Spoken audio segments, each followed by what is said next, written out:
నారాయణ రెడ్డి పటేలా? చెప్పు. కోమలా, ఏమైందో ఇట్లా వచ్చినావు? ఏం లేదు బాంచను, మీతో కొంచెం పని పడ్డదని వచ్చిన. పని ఏం పని? ఏం లేదు బాంచను, నా బిడ్డ పెళ్లి పెట్టుకున్నా. ఇక నీ అసొంటి పెద్దలే దిక్కని వచ్చిన బాంచను. మేమేం చేస్తామే, పెళ్లి కార్డు ఇస్తే వస్తాము, ఇంత 150 కట్నం ఇస్తాము, ఆశీర్వాదించి వస్తాము. అయ్యో గట్లా అంటే ఎట్లా? నేను కొండంత ఆశతో వచ్చిన మీ దగ్గరికి. కొండంత ఆశిస్తాం వచ్చిన అంటే ఏంటి? అది నాకు ఏం అర్థం అవ్వలేదు, ఏందో చెప్పు.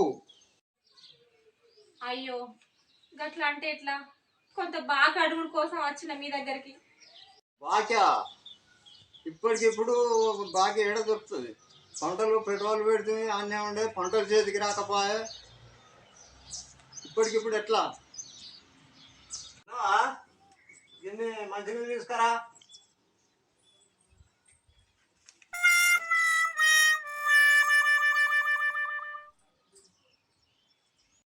కనబడక చాలా రోజులే. బిడ్డది పెళ్లి పెట్టుకున్నదట, అప్పు కావన్నట, అప్పు కొరకు వచ్చింది. అప్పు కొరకు వచ్చిన కూర పెట్టినాక వేయండి అత్తన్న ఆడే మేవాడు. అత్తలేడవ్వా. ఒక్కదాని ఏ పెళ్ళి ఎట్లా చేస్తాను అనుకుంటున్నావే? అయ్యో కొన్నంత ఆస్తుతో వచ్చిన బాంచలు గట్లా ఆడకుండ్రి. ఒక 3 లక్షలన్నా ఈ ఇంటి జర. అయ్యో మీరే గట్లా అంటే ఎట్లా?